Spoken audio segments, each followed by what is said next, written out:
හරි පුතේ අයබෝවන් ඔන්න ඔයාලා වෙනුවෙන් YouTube එක තුලින් ඔයාලට අරගෙන එනවා කෙටිකම සීරීස් එකක්.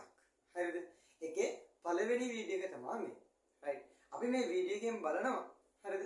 ඔයාලගේ 10 වසරේ සයි 11 වසරටත් අදාළව ආවර්තිතාවයක් හදලා දීලා තියෙනවානේ පොඩි එකක් ඔයාලා වෙනුවෙන් මූලද්‍රව්‍ය 20ක් අඩංගු ආවර්තිතාවයක්. හරිද? මේ ආවර්තිතාවයේ තියෙන මූලද්‍රව්‍ය ටික කොහොමද එකේ ඉඳන් පිළිවෙලට 20ට යනකම් මතක තියාගන්නේ කියන කාරණය බලනවා. ඊළඟට පුතේ හරිද ඕනම ඔය 20ට අදාළ මූලද්‍රව්‍යයක ඉලෙක්ට්‍රෝන ගණන කියන්නේ කොහොමද? ප්‍රෝටෝන ගණන කියන්නේ කොහොමද? නියුට්‍රෝන ගණන ප්‍රකාශ කරන්නේ කොහොමද කියන කාරණාවත් අපි මෙතෙන්දී සාකච්ඡා කරනවා. right. ඉස්සෙල්ලම පුතේ බලන්න හරිද හයිඩ්‍රජන්ගෙන් පටන් අරගෙන කැල්සියම් දක්වා හරිද මූලද්‍රව්‍ය 20 පිළිවෙලට කියන්න පුළුවන් වෙන්න ඕනේ ඔයාලට. දක්ෂයෙක් ඇති කොහොමද hydrogen helium lithium beryllium boron carbon ඒ විදිහට කියන්න පුළුවන් දක්ෂයෙක් ඇති. හැබැයි පුතේ අනිත් ගුරුවරු කියයි එක එක කතන්දර. හරිද? මම නම් රෙකමන්ඩ් කරන්නේ මේකට කවියක් මතක තියාගන්න කියලා. හරිද? ඒකට හේතුව මේක පිළිවෙලට තියෙන්න ඕනේ. හරිද? මේ කෙටි ක්‍රමයට අනුව නම් ඔයාලට මේ ඔක්කොම පිළිවෙලට මතක තියෙන්න ඕනේ. හරිද? ඒකේ ඒ පිළිවෙලට මතක තියාගන්න එක තුලින් තමයි ඔයාට ඕනම මූලද්‍රව්‍යයක ඉලෙක්ට්‍රෝන ගණන, ප්‍රෝටෝන ගණන, නියුට්‍රෝන ගණන කියන එක ප්‍රකාශ කරන්න පුළුවන් වෙන්නේ. හරිද? එතකොට ඒ නිසා කවියක් මතක තියාගන්න. මොකද කවියක පද අපිට පැටලෙන්නේ නැහැ. කවියක පිළිවෙල වෙනස් වෙන්නේ නැහනේ. ඔන්න හරිද? ඔයා දන්න කවියක් තියෙනවා නම් ඔයා ඒක ප්‍රැක්ටිස් කරන්න. කවි දෙක තුන ප්‍රැක්ටිස් කරන්න යන්නත් එපා. හරිද? මම ඔන්න මට මගේ ගුරුවරයා උගන්වපු කවිය තමයි ඔයාලට මේ දෙන්නේ සහ හරිද? මම හදපු නිදාන කතාවක් එක්ක තමයි මම මේ කවිය ඔයාලට ඉස්සෙල්ලම කියලා දෙන්නේ. හරිද? මේ කවියට මම හදලා තියෙන පුතේ නිදාන කතාවක්. නිදාන කතන්දරයක් එක්ක තමයි ඔයාලට කවිය මතක තියාගන්න වෙන්නේ. හරිද? පළවෙනි මූලද්‍රව්‍ය වෙනමයි 10 වෙනමයි දෙවන මූලද්‍රව්‍ය 10 වෙනමයි තමයි මෙතන මේ කවිය සකසලා තියෙන්නේ. right? පුතේ පළවෙනි එක hi හිසි little baby බොනකොට කනකොට නටනකොට ඔයාගේ ෆොටෝස් නියමයි. හරි. සර් ඉතින් ඕක පැටලෙනවනේ මොකද්ද ඕක කවියක්ද? ඔන්න බලන්නකෝ කතන්දරේ. පුතේ හිසි කියන්නේ ගෑනු ළමෙක්. හරිද? එංගලන්තේ හරිද? පිටරට එංගලන්තේ වගේ රටක තියෙන ගෑනු ළමයෙක්ගේ නම තමයි හිසි කියන්නේ. පුතේ ඔයාලා පරිවර්තන කියවනවා නම් ওই නම අහුවෙලා තියෙන්න ඕනේ.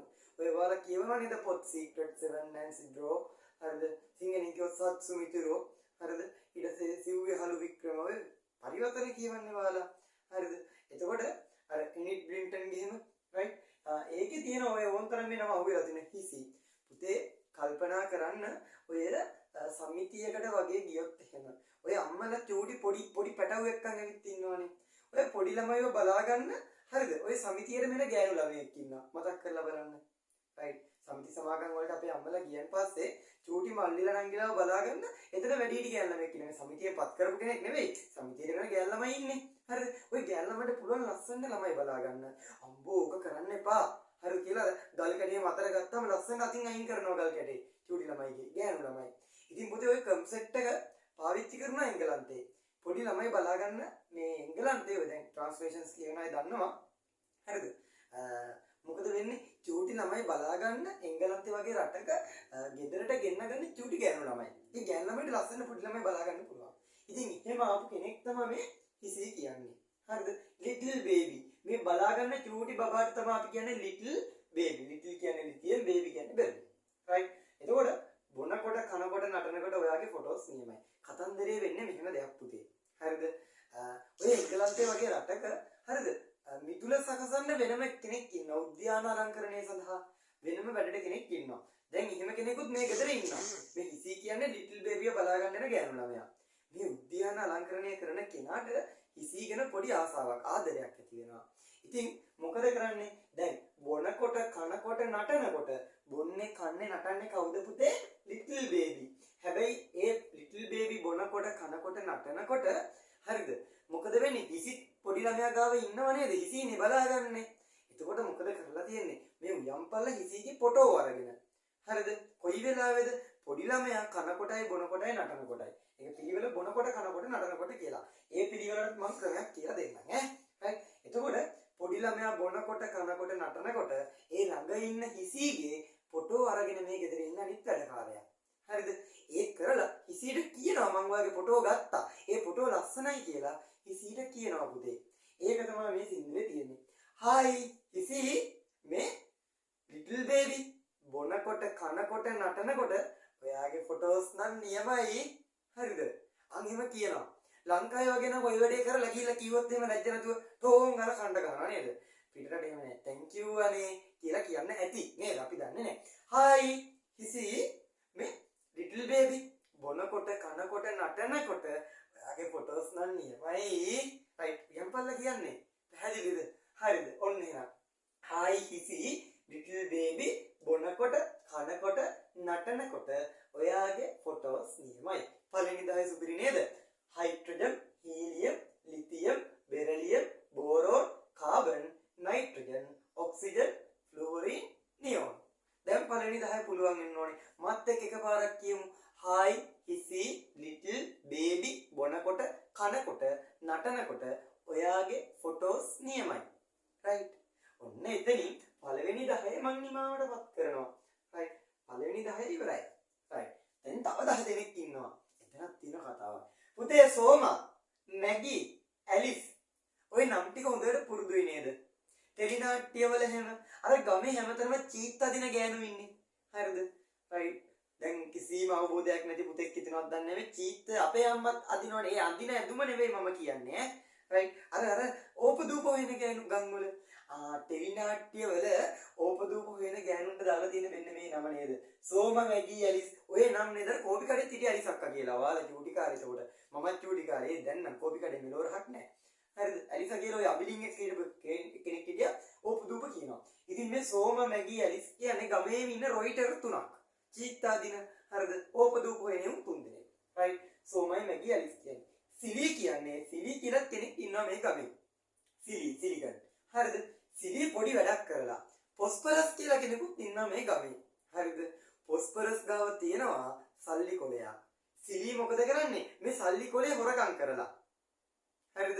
ඉතින් වැරද්දන්නේ කරලා තියෙන්නේ. දැන් පුතේ උඹලා ආදරේට කියනවා මගේ උම්මා කැටේ කියනව නේද? හරිද? මගේ රන් කැටේ කියනවනේ. තරහ ගිහම මොක කියන්නේ නෑනේ. තරහ ගින් කියන්නේ පොට්ට කැටේ කියලා. right. ඉතින් මෙතන කතන්දරේ වෙලා තියෙන්නේ හරිද? මේ සිලි කියන කෙනා. හරිද පුතේ? පොස්පරස්ගේ සල්ලි කොලේ හොරකම් කරගෙන ගිහිල්ලා. හරිද? වැරද්දන්නේ කරලා තියෙන්නේ පොට්ට කැටේ දෙන්න ඕනේ කනට නේද? පොට්ට කැටේ වැරද්දක් කරලා තියෙන්නේ. හරිද? ඉතින් මේ ඕපදූප වෙන තුන් දෙනාට ඔය ආරංචි කියනවා. හරිද? සෝමක්කේ, මැගියක්කේ, ඇලිසක්කේ මේ එන්නකො වැඩක් මේ අර සිලි පොස්පරස්ගේ සල්ලි කොලේ අරන් පොට්ට කැටේ. හරිද? අන්න ඒක තමයි මේ සින්දුවෙන් කියන්නේ. සෝම, මැගී, ඇලිස්, සිලි පොස්පරස්ගේ සල්ලි කොලේ අරන්ගනේ පොට්ට කැටේ. තරෙන් කියන්නේ පොට්ට කැටේ. පොට්ට කැටේ එහෙම කියන්න ඕනේ. කුම්මා කැටේ එහෙම කියලෙයි ඈ. එහෙම කියන්න බෑ. right. එතකොට ඒ කතාව තමයි මෙතන තියෙන්නේ. සෝම, මැගී, ඇලිස්, සිලි පොස්පරස්ගේ සල්ලි කොලේ අරන් පොට්ට කැටේ දෙන්න ඕනේ මේකට. පැහැදිලි නේද පුතේ? right. අන්න සෝම, මැගී, ඇලිස්, සිලි පොස්පරස්ගේ සල්ලි කොලේ අරන් පොට්ට කැටේ. right. හරිද? sodium, magnesium, aluminium, silicon, phosphorus, sulfur, chlorine, argon, potassium, calcium. chlorine උයි calcium උයි පැටලෙයි ඈ සංකේත දෙක. right. මොකද මටත් චූටි කාලේ පැටලුණා ඒකයි කිව්වේ මතක් වෙලා. right. එතකොට ඔන්න මූලද්‍රව්‍ය 20. right. දැන් පුතේ හරිද? මෙන්න කවිය. hi හිසී little baby බොනකොට කනකොට නටනකොට ඔයාගේ ෆොටෝස් නියමයි. සෝම, මැගී, ඇලිස්, සිලි පොස්පරස්ගේ සල්ලි කොලේ අරන් පොට්ට කැටේ. right. ඔන්න කවිය පුතේ. කවියක් ඔයාලා දන්නවා නම් අයි මේක පාඩම් කරන්න යන්න එපා. ඔයා දන්න කවිය මතක තියාගන්න. කොහොම හරි කවියක් මතක තියාගන්න. ඔයාලා තාම චූටි ළමයි ඕලවලනේ. හරිද? ඒ ඉන්න මේක පිළිවෙලට තියෙන්න ඕනේ බා. හරිද? ඔබ වැඩක් වෙන්නේ නැති මේක කියන්න පුළුවන් නම් සුපිරි රෙස්පෙක්ට්. හරිද? හැබැයි සින්දුවකින් මේක මතක තියාගන්න. පැටලෙන්නේ නැහැ. දැන් මෙතන එනවා ප්‍රශ්නයක්. බොනකොට, කනකොට, නටනකොට ඕක පැටලෙනවා නේද? පුතේ අපේ තාත්තලා පොඩ්ඩක් අඩිය ගහනවනේ නේද? පාටි වලට ගියපම පිරිවි පාර්ශවය මොකද කරන්නේ? ඉස්සෙල්ලාම කරන්නේ පිරිමි කට්ටිය. මොකද ෂොට් එකක් දානවා බොනවා නේද? right. බොනවා. හරිද? ඊට පස්සේ සැරට පොඩි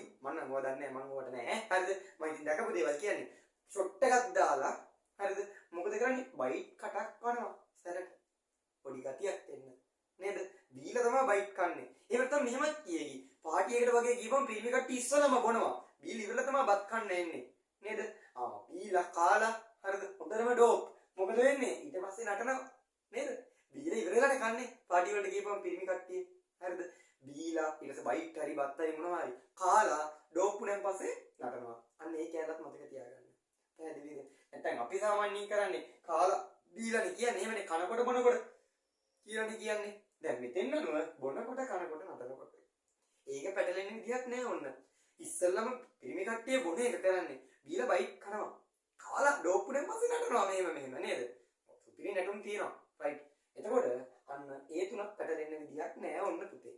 රයිට්. දැන් බලමු හරිද? මෙන්න මෙහෙම දෙයක්. පුතේ හරිද? මෙහෙම දෙයක් තියෙනවා. හරිද? කොහොමද දෙයක්ද සර්? මේ බලන්නකෝ. පුතේ අපි කතා කරනවා හරිද?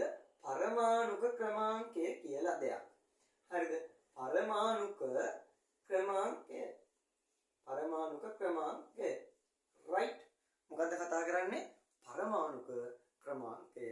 මොකෙන්ද නිරූපණය කරන්නේ පරමාණුක ක්‍රමාංකය? කැපිටල් Z වලින්. රයිට්.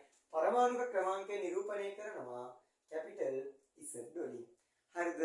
ඉතින් පුතේ පරමාණුක ක්‍රමාංකය කියන්නේ මගේ රත්තරන් පුතේ මොකද්ද? මූලද්‍රව්‍ය පරමාණුවක තියෙන ප්‍රෝටෝන ගණන P ගණනට තමයි අපි කියන්නේ පරමාණුක ක්‍රමාංකය කියලා. හරිද? P ගණනට අපි කියනවා පරමාණුක ක්‍රමාංකය ප්‍රෝටෝන ගණන. හරිද? ඒක අනන්‍යයි පුතේ. එකම පරමාණුක ක්‍රමාංකයේ තියෙන මූලද්‍රව්‍ය කීපයක් තියෙන විදිහක් නෑ. අනන්‍යයි. හරියට ඔයාගේ DNA සහ ඉංග්‍රීසි සලකුණු වගේ. ඔයකම තියෙන තව කෙනෙක් ඉන්න බෑනේ. රයිට්. එහෙනම් ප්‍රෝටෝන ගණනට අපි කියනවා පරමාණුක ක්‍රමාංකය කියලා. ඊළඟට අපි කතා කරනවා ස්කන්ධ ක්‍රමාංකය. ස්කන්ධ ක්‍රමාංකය. ස්කන්ධ ක්‍රමාංකය. මේක අපි නිරූපණය කරනවා කැපිටල් A වලින්. ස්කන්ධ ක්‍රමාංකය කියන්නේ ප්‍රෝටෝන ගණනයි. ප්‍රෝටෝන ගණන ධන නියුට්‍රෝන ගණන. right? ප්‍රෝටෝන ගණනටයි නියුට්‍රෝන ගණනේ එකතුවට අපි කියනවා පුතේ ස්කන්ධ ක්‍රමාංකය කියලා. right? එතකොට මූලද්‍රව්‍යයක් ගත්තම x කියලා මූලද්‍රව්‍යයක් ගත්තම වම් පැත්තේ ඉදිරියෙන් උඩින් ලකුණු කරන්නේ අපි එයාගේ A. ඒ කියන්නේ ස්කන්ධ ක්‍රමාංකය. හරි. යටින් ලකුණු කරන්නේ අපි එයාගේ Z. ඒ කියන්නේ පරමාණුක ක්‍රමාංකය. right? එතකොට පුතේ හරිද? අපි ගමු සෝඩියම් උදාහරණයට. සෝඩියම් වල මෙතන දෙනවා 23යි කියලා. right? 23යි කියලා. මෙහෙම එකක් දුන්නම අපි මේ බලන්න යන්නේ පරමාණුක ක්‍රමාංකය දෙනවා කීයද පුතේ? සෝඩියම් වල 11යි කියලා. හරිද? දැන් මෙයාගේ ඔයාට හොයන්න පුළුවන් ප්‍රෝටෝන ගණන කීයද? ඉලෙක්ට්‍රෝන ගණන කීයද? නියුට්‍රෝන ගණන කීයද? පුතේ මෙතන තියෙන්නේ පරමාණුක ක්‍රමාංකය Z. පරමාණුක ක්‍රමාංකය කියන්නේ ප්‍රෝටෝන ගණනට නේද? එහෙනම් ප්‍රෝටෝන ගණන කීයද පුතේ මයම්මා? 11යි. හරිද? ප්‍රෝටෝන ගණන ඉලෙක්ට්‍රෝන ගණනට සමානයි. අයන වල නම් එහෙම නැහැ. සාමාන්‍ය මූලද්‍රව්‍ය පරමාණුක නම් හරිද? ප්‍රෝටෝන ගණන ඉලෙක්ට්‍රෝන ගණනට සමානයි. එහෙනම් ඉලෙක්ට්‍රෝනත් මෙතන 11යි. නියුට්‍රෝන කීයද? දැන් මෙතන ස්කන්ධ ක්‍රමාංකය දීලා තියෙනවනේ. ස්කන්ධ ක්‍රමාංකය කියන්නේ ප්‍රෝටෝන ගණනේ නියුට්‍රෝන ගණනේ එකතුවනේ පුතේ. එහෙනම් 23 කියන්නේ ප්‍රෝටෝන ගණනේ නියුට්‍රෝන ගණනේ එකතුව. හරිද? 23 කියන්නේ ප්‍රෝටෝන ගණනේ නියුට්‍රෝන ගණනේ එකතුව. ප්‍රෝටෝන 11යි කියලා අපි දන්නවනේ. එහෙනම් 23න් 11 කඩු කරපුවම අපිට එනවා නියුට්‍රෝන ගාන කීයයි කියලාද? 12යි කියලා. එහෙනම් නියුට්‍රෝන ගාන 12යි. හරිද? මේ තමයි සම්මත ක්‍රමවේදයට අනුව හරිද මූලද්‍රව්‍ය පරමාණුක ස්කන්ධ ක්‍රමාංකයයි පරමාණුක ක්‍රමාංකයයි දීලා තිබ්බොත් අපි ප්‍රෝටෝන ගාන, ඉලෙක්ට්‍රෝන ගාන, නියුට්‍රෝන ගාන හොයන විදිය. දැන් ඕක මකමුකෝ අපි. ඕක ගැන පස්සේ බලමුකෝ. හරි. ආයෙ බලන්න දෙයක් නෑ ඉවරයි ඈ. right. මෙන්න මෙහෙම මම කෙලින්ම ප්‍රශ්නයක් අහනවා. අඩෝ බෙරිලියම් වල ප්‍රෝටෝන කීයද? දැන් ආයෙ මතක් කරන්න ඕන දෙයක් තියෙනවනේ. මොකද්ද? මේ පරමාණුක ක්‍රමාංකය. පරමාණුක ක්‍රමාංකය සමානයි මොකේද? ප්‍රෝටෝන ගණනට. P ගණන. හරිද? ප්‍රෝටෝන ගණන සමාන වෙනවා ඉලෙක්ට්‍රෝන ගණනට. E ගණනටත් එහෙනම් මේක සමානයි. right. මෙන්න මේක මතක තියාගන්න. බලන්න මේක දිහා. මම අහනවා අඩෝ බෙරිලියම් වල ප්‍රෝටෝන කීයද? අණු අංකයක් මන් දාලා දෙන 1 2 3 4 5 කියලා විස්තර කරගන්න පිළිවෙලින් අනේ මේ පරමාණුක ක්‍රමාංකය මෙන්න මේ අණු අංකයට සමානයි. හරිද? ඒ නිසා තමා අපි මොකද කරන්නේ? මේක පිළිවෙලට මතක තියාගන්නේ. පැහැදිලිද මම අම්මලාට? right මේ අණු අංක සමානයි පරමාණු ක්‍රමාංකයට. බෙරිලියම් වල පරමාණු ක්‍රමාංකය කීයද? 3යි. නෙවෙයි 4යි. එහෙනම් බෙරිලියම් වල ප්‍රෝටෝන කීයද? 4යි. එහෙනම් බෙරිලියම් වල ඉලෙක්ට්‍රෝන කීයද? 4යි. පැහැදිලිද? right කියපන් ආස එකක් ඉක්මනට. ඔව් දැන් වීඩියෝ එක කමන්නේ ඔයාලා කියන්න මට එනවා. කැමති මූල ද්‍රව්‍යයක් කියන්න. වීඩියෝ වලට කමන්නේ ගෙදර ඉඳන් අයියේ කියන්න. අනේ උඹ කැමති උනාට මම කැමති ඇලුමිනියම් වලටනේ. උඹ මොකටද කැමති උනත් කමක් නැහැ. පුතේ ඇලුමිනියම් බලන්නකෝ. ඇලුමිනියම් වල පරමාණු ක්‍රමාංක කීයද? 13යි. අණු අංක නෙවෙයි ඉස්සරහින් දීලා තියෙනවා. ඇලුමිනියම් වල ඉලෙක්ට්‍රෝන කීයද? 14යි. ඇලුමිනියම් වල ප්‍රෝටෝන කීයද? 13යි. අන්න මේක මතකයි නම් දැන් පුතේ වාට ඕනම මූලද්‍රව්‍යයක පරමාණු ක්‍රමාංකය ප්‍රෝටෝන ගණන ඉලෙක්ට්‍රෝන ගණන කියන්න පුළුවන්. මොකද මේ තුනම සමානයි. කාටද? මෙන්න මේ අණු අංකයට. ඉතින් මේක පිළිවෙලට මතක තියාගන්න වෙනව නේද? එකයි කවියක් කියලා දුන්නේ. right මෙහෙම දීලා තිබ්බොත් සම්මත ක්‍රමයට යට තියෙන ප්‍රෝටෝන ගණන ඒක අවුලක් නැහැ. හරිද? ඒ වගේම ඉලෙක්ට්‍රෝන ගණනත් ඒකට සමානයි. ඉතින් මේ තියෙන ස්කන්ධ ක්‍රමාංකනේ. ස්කන්ධ ක්‍රමාංකය අපි කතා කරන්නේ ප්‍රෝටෝන ගණනයි නියුට්‍රෝන ගණනයි එකතුවනේ. right එහෙනම් මේකෙන් මෙයා අඩු කරපුවම නියුට්‍රෝන ගාන එනවා. හරිද? ඉතින් පරමාණු ක්‍රමාංකයට දීලා තියෙනවා සම්මත ක්‍රමයට දුන්නම අවුලක් නැහැ. right හරිද? මෙන්න උදාහරණයක් අපි සාකච්ඡා කරා. ඉතින් පුතේ දැන් ඔයාලට හරිද ඕනෑම මේ මූලද්‍රව්‍ය 20න් ඕනෑම එකක් දිහා බලලා කොහොමද මම අහනවා කෙලින්ම හරි මැග්නීසියම් වල ප්‍රෝටෝන කීයද? අනේ ගණන් කරන්න ඉතින් හිතෙන් හරිද? හායි හිසි ලිටල් බේබි බොනකොට කනකොට නටනකොට ඔයාගේ ෆොටෝස් නියමයි. සෝම මැගි අන්න 12යි. නේද? එහෙනම් ප්‍රෝටෝන කීයද මැග්නීසියම් වල? 12යි. ඉලෙක්ට්‍රෝන 12යි. පරමාණු ක්‍රමාංකයක් 12යි. හරිද? ඔන්න වැඩේ ක්ලෝස්. හරිද? මේ ඇවිල්ලා කෙටි ක්‍රමයක්. ඔන්න මේක මතක තියාගන්න. මොකද කරන්නේ? ඔයාලට ක්‍රමයකුත් කීවා, කවියකුත් කීවා, නිදාන කතන්දරයකුත් කීවා. දැන් ඕනම මූලද්‍රව්‍යයක ප්‍රෝටෝන ගාන, ඉලෙක්ට්‍රෝන ගාන, නියුට්‍රෝන ගාන, හරිද? පරමාණු ක්‍රමාංක කියන හතරම ඔයාලට කියන්න පුළුවන් අය පුතේ. right උදව්වක් විදියට මේ වීඩියෝ එක තවත් යාළුවෙක්ට ෂෙයා කරන්න. right හරිද? ඔන්න ඔයාලා වෙනුවෙන් කෙටි ක්‍රම සීරීස් එකක් පටන් ගන්න තියෙනවා. හරිද? මේ channel එකේ දිගටම ඔයාලට අවශ්‍ය දේවල් මේ විදිහට කියලා දෙනවා. එහෙනම් පුතේ සියලුම දෙනාට ජය වේවා. හරිද? සුබ දවසක් කියලා ප්‍රාර්ථනා කරමින් මේ වීඩියෝ එක මෙතනින් ඉවර කරනවා. උදව්වක් විදියට පුතේ යාළුවන්ට ෂෙයා කරන්න කතන්දරේ. ඔයා ඉගෙන ගන්න දේවල් ඉස්කෝලේ ගිහිල්ලා යාළුවට උගන්වන්න. right මොකද මට ඒකින් කිසිම ප්‍රයෝජනයක් නැහැ. අනේ ඔයාලා වෙනුවෙන් YouTube එකට වීඩියෝ දාන්නේ. right online class කරන්නේ නැහැනේ මම දන්න කට්ටිය දන්නවා. right ඔන්න YouTube එක පාවිච්චි කරන්නේ ඔයාලට උදව් කරන්න. right එහෙනම් මටත් උදව්වක් විදියට